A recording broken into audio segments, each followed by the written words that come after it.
Merci de rester fidèle à cette émission Amis des Biblia, choses promises, choses dues. Aujourd'hui, nous allons vous parler sur la 7e trompette.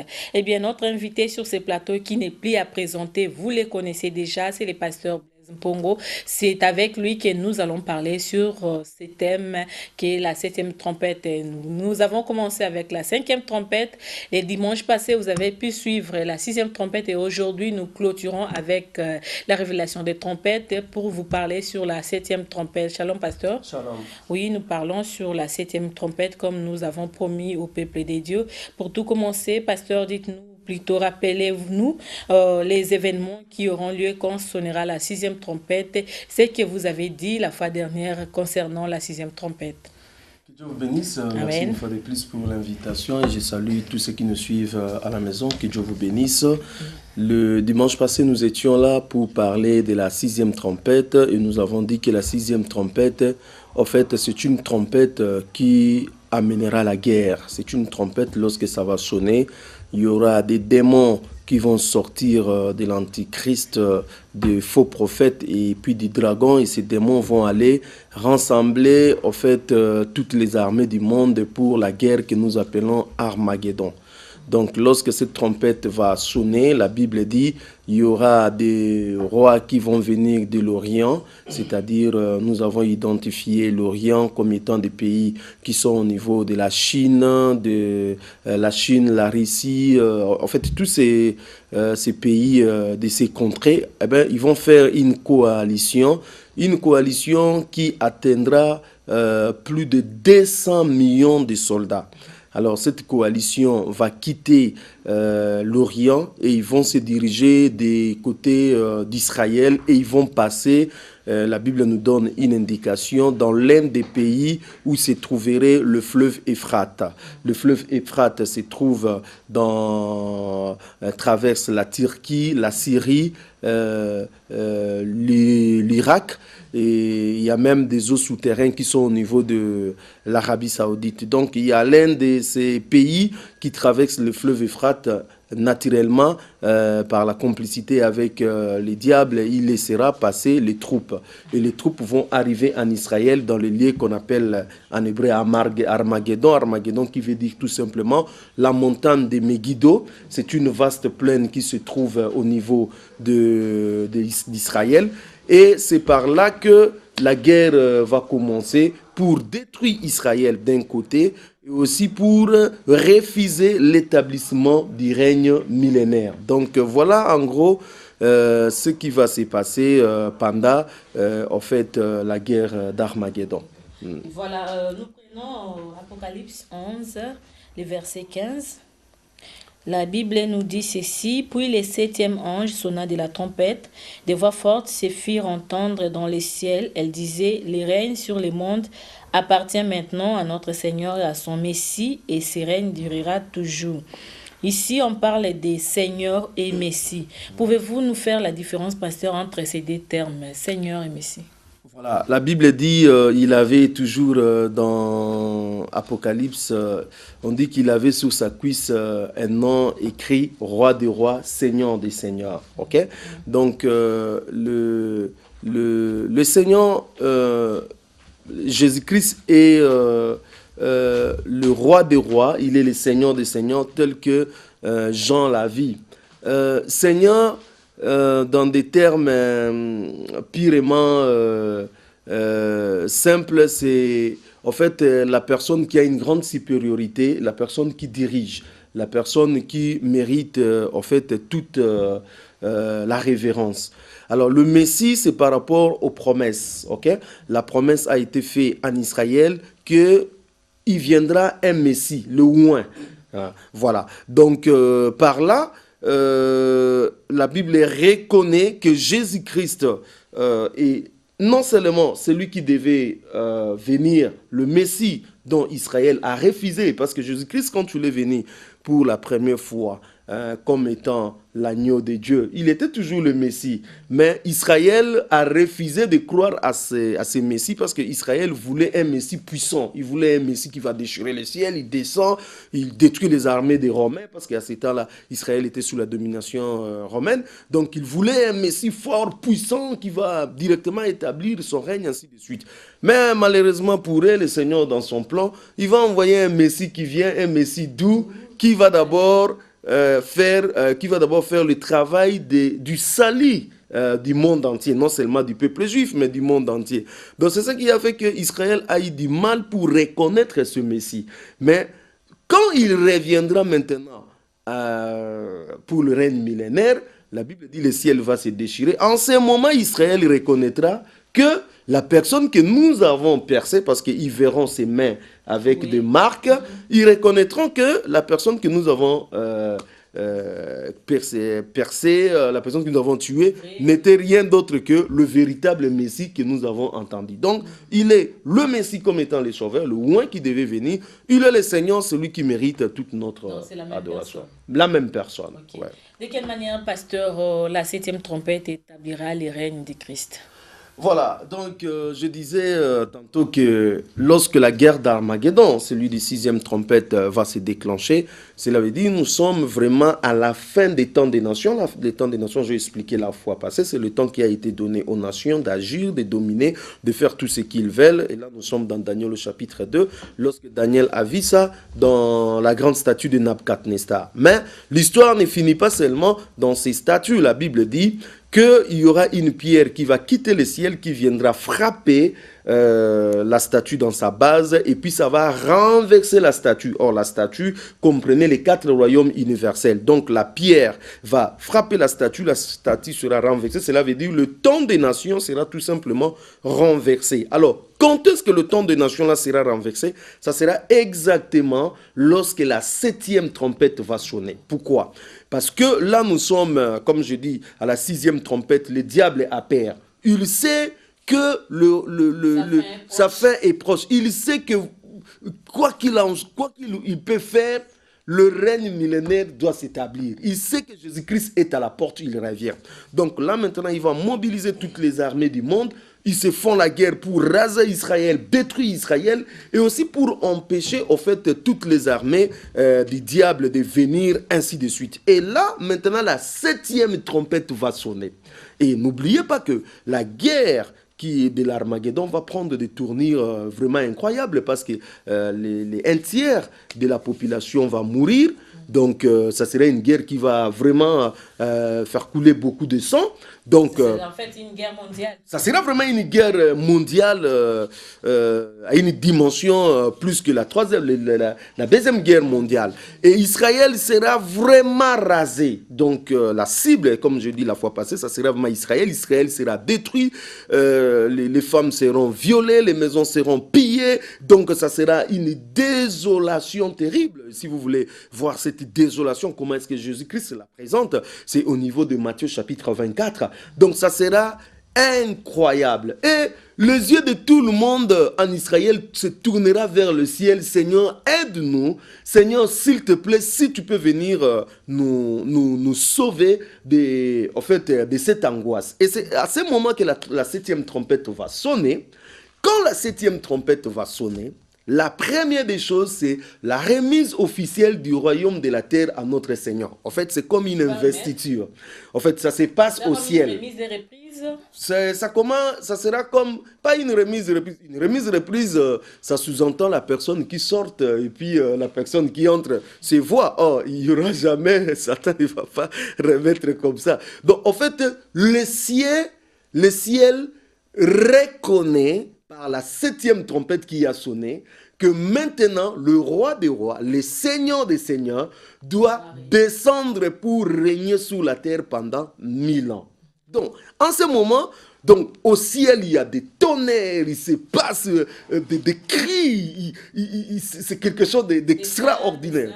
Des anges. Des anges, ça pousse des cris, des voix retentissent.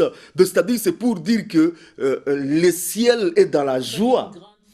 Voilà, le ciel est dans la joie parce que maintenant, le roi des rois, il est resté pendant longtemps en train de regarder le royaume de la terre sans réagir. Laisser le temps des nations. Mais maintenant, Jésus-Christ physiquement doit prendre les choses en main. C'est pour cela que le ciel est dans la joie. Il reprend sa place. Non seulement, il ne reprend pas sa place parce qu'il n'a jamais pris, depuis que l'homme a chuté, tout. Mais c'est par là que nous comprenons que Dieu voulait réunir toutes choses en Jésus-Christ, ceux qui sont dans le ciel et ceux qui sont sur la terre, à une seule personne, Jésus-Christ, point barre. Donc maintenant, Jésus-Christ doit prendre le règne, il doit montrer à la terre comment est-ce qu'on peut diriger. Vous voyez? Donc, lorsque des trompettes retentissent, il y a cette joie, le royaume sont remis à notre Seigneur et les 24 vieillards, tous les êtres dans le ciel se prosternent pour adorer Dieu, pour dire c'est ce que le Seigneur fait est tellement magnifique. Et la Bible dit, en ces jours-là même, il y aura le temple de Dieu dans le ciel qui va s'ouvrir. Et la Bible dit, Jean a vu paraître l'arche de l'alliance de l'Éternel. Donc le temple qui est au ciel s'ouvre. Et directement, Jean va voir l'arche de l'alliance de l'Éternel. C'est-à-dire, c'est quelque chose de grandiose qui est en train de passer. Et juste maintenant, après cette remise des royaumes de la terre, maintenant nous tombons dans Apocalypse au chapitre 19. Ça, c'est parmi des versets que j'aime dans la Bible. Là, on nous dit, « Puis je vis le ciel ouvert, et voici Paris un cheval blanc. Celui qui le montait s'appelait fidèle et véritable, et il juge et combat avec justice. Ses yeux étaient comme une flamme de feu, sur sa tête plusieurs diadèmes. Il avait un nom écrit que personne ne connaissait si ce n'est lui-même. Et il était revêtu d'un vêtement teint de sang. Son nom est la parole de Dieu. Les armées qui sont dans le ciel les suivaient, sur des chevaux blancs, revêtus d'un félin blanc pur. De sa bouche sortait une épée aiguë pour frapper les nations. Il les pètera avec une verge de fer et il foulera la cuve de vin de l'ardente colère de Dieu Tout-Puissant. Il avait sur son vêtement et sur sa cuisse un nom écrit, Roi des rois, Seigneur des seigneurs. Donc, après l'investiture, Jésus monte sur un cheval blanc. Excusez-moi, pasteur, avant d'en arriver là, vous avez dit, quand l'investiture aura lieu, le Seigneur va descendre, bien sûr. Pendant la guerre d'Armageddon, un tiers des personnes seront morts. Et je ne sais pas, quel sera alors le sort de ces un quart de personnes pendant l'investiture? Voilà. Il faut se dire qu'il y a la première résurrection qui est... bon, parce que, sincèrement, comme je l'ai dit toujours à la télé, je ne peux pas expliquer tout. Sincèrement, là, quand le Seigneur reviendra, il y aura une résurrection aussi. Parce que nous avons la première résurrection. Cette première résurrection a deux phases. La première phase, ça sera pendant l'enlèvement de l'Église. Lorsque le Seigneur Jésus-Christ revient pour prendre son Église, les morts en Christ vont ressusciter. Et nous, les vivants, nous serons changés. Et ensemble, nous serons enlevés vers le Seigneur. Donc, ceux qui seront enlevés, quand Jésus-Christ va revenir, c'est le membre de l'Église. En fait, ceux qui sont morts depuis la création de l'Église jusqu'au moment où le Seigneur sonne la trompette. Tous ces morts-là, dans le Seigneur, c'est-à-dire c'est eux qui constituent l'Église, eh bien c'est eux qui vont partir en premier avec nous, le vivant. Nous serons transformés, nous partons. Première résurrection, deuxième phase, c'est lorsque le Seigneur Jésus-Christ reviendra pour le règne de 1000 ans. En ce moment-là, tous les justes vont ressusciter. Même ceux qui sont morts pendant la grande tribulation. Parce que pendant la grande tribulation, bien que ça sera un temps difficile, les gens seront incrédules, mais il y aura une grande partie aussi des gens qui vont refuser l'Antichrist, qui vont rester fidèles. Et pendant ce temps, la nation juive va vivre aussi un réveil. Donc il y aura beaucoup de gens qui seront sauvés pendant la grande tribulation. Et beaucoup de gens qui seront exécutés, ce sont des martyrs de la grande tribulation. Et ces gens-là, quand le Seigneur Jésus-Christ viendra pour l'établissement des 1000 ans, des millénaires, du règne millénaire, ces gens seront aussi ressuscités, donc des saints. Maintenant, la deuxième résurrection, c'est que la Bible nous parle de la deuxième résurrection. En fait, c'est la résurrection des injustes. Donc, ceux qui n'ont pas pu être ressuscités pendant les 2 phases de la première résurrection. Vous voyez? Et maintenant, ils vont être ressuscités après le règne de 1000 ans. Donc, c'est vraiment long par rapport à tout ça expliqué brièvement comme ça. Oui, oui. Voilà, nous sommes dans Apocalypse 19. Voilà, nous sommes dans Apocalypse 19. Donc, je disais que Jésus-Christ monte sur un cheval blanc. Il est revêtu des habits teints de sang.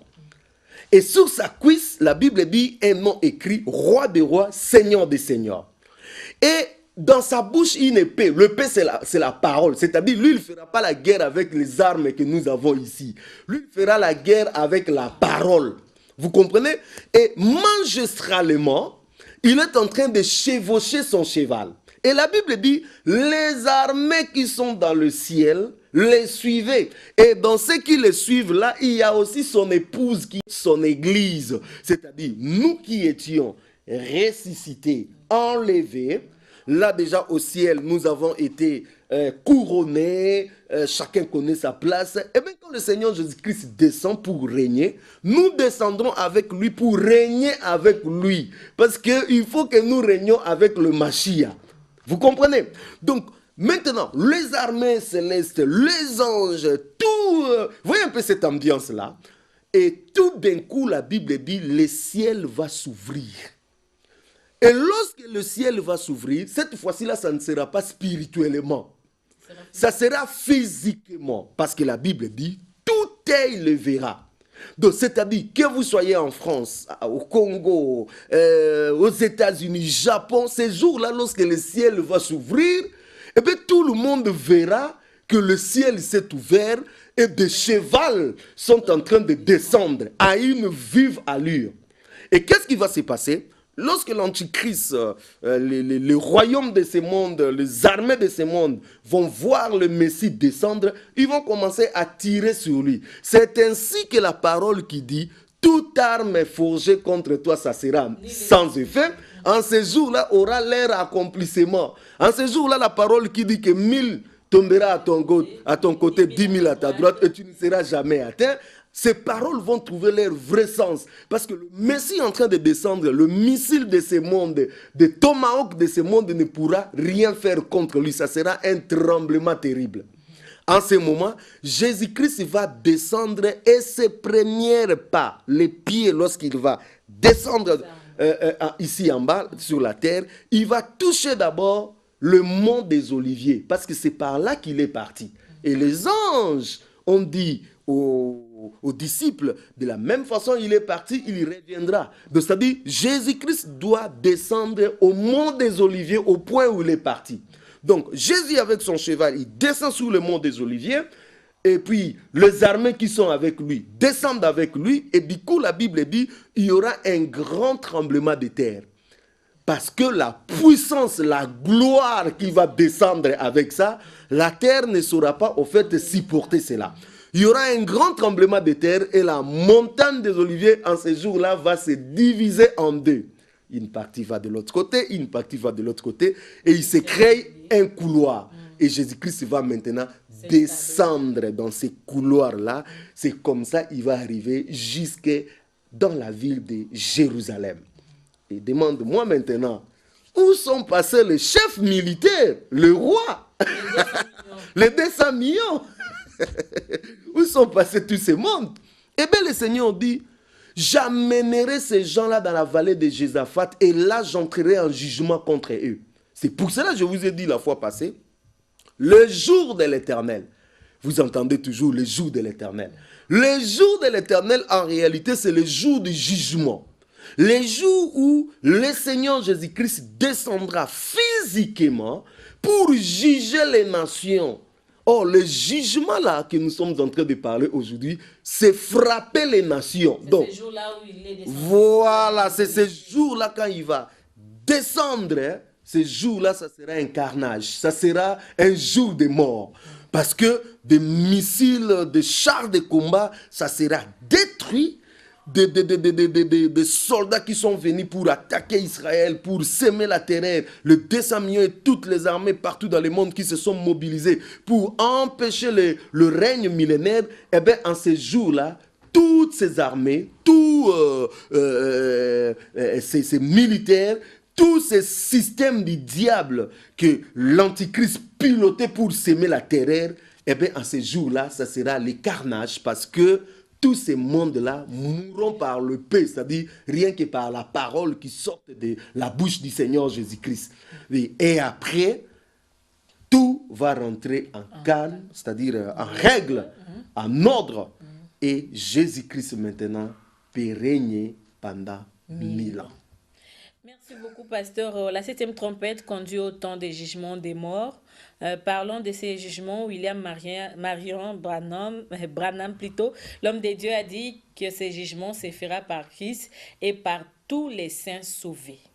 Si vous êtes d'accord avec cette pensée, de quelle façon cela se passera-t-il si vous avez une idée? C'est ce que je dis dans la Bible, c'est-à-dire le jugement des nations, parce que le Seigneur dit dans plusieurs chapitres dans la Bible, par exemple, il dit « La fureur de l'Éternel montera dans ses narines parce qu'ils se sont partagés son pays. » Donc, on a partagé Jérusalem. Laissez-moi vous dire que Jérusalem sera partagée, voulu ou pas. Jérusalem sera partagée, il y aura des États qui vont gérer cela. L'État palestinien d'un côté et puis l'État israélien de l'autre côté. Donc, tout ça, ça fera qu'augmenter la colère de l'Éternel parce que Dieu ne veut pas que Jérusalem soit partagée. Et il dit, il entrera en jugement contre ces gens parce qu'ils se sont partagés son pays. Donc, vous voyez, donc les nations ont irrité Dieu. Les nations ont provoqué Dieu, les nations ont tutoyé Dieu.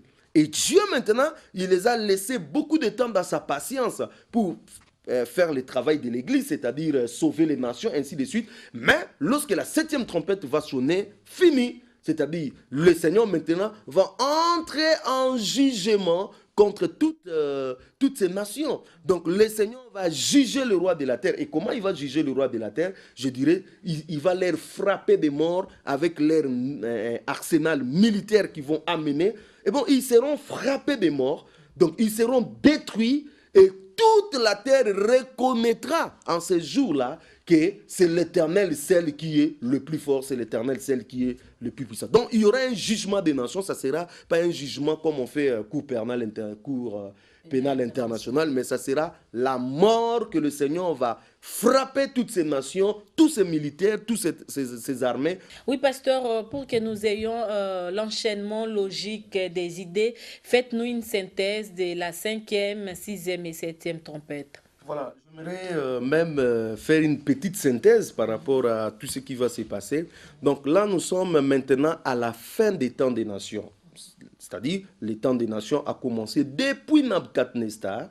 Et vous voyez un peu la durée. Et là, maintenant, nous sommes vraiment à la fin.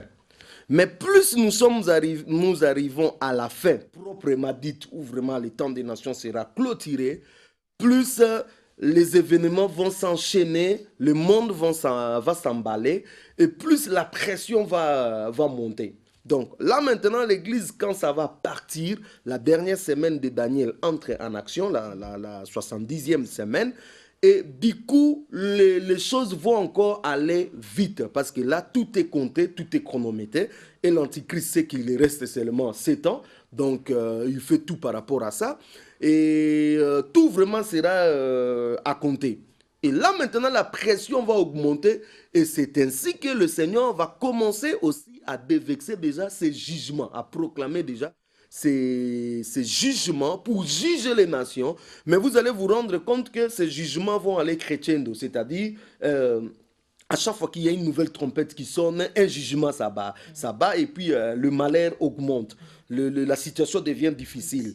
Et à chaque fois, il y a encore une autre trompette, ça va aller comme ça, jusqu'à ce que nous arriverons à la 5e trompette, où les démons vont sortir de l'enfer, des créatures bizarres, donc pour influencer les gens, les habitants de la terre. Donc ça sera très compliqué. Et lorsque ces démons vont sortir, cela veut dire qu'il y aura un chaos qui va s'installer. Et de ces chaos-là, c'est facile maintenant de manipuler la terre pour les amener à l'Armageddon, c'est-à-dire à une guerre où les gens vont s'entretuer. C'est pour cela que je dis les 1/3 de la population mourra. Donc pour le diable, il ne fallait même pas que ce soit les 1/3. Il faut vraiment détruire la terre pour que le Seigneur Jésus-Christ n'aille pas à régner sur la terre. Vous voyez? C'est-à-dire pour lui, s'il fallait même déclencher tous les armes nucléaires, tout pour détruire la terre, c'était possible. C'est pour cela que le Seigneur suivra de près la guerre d'Armageddon.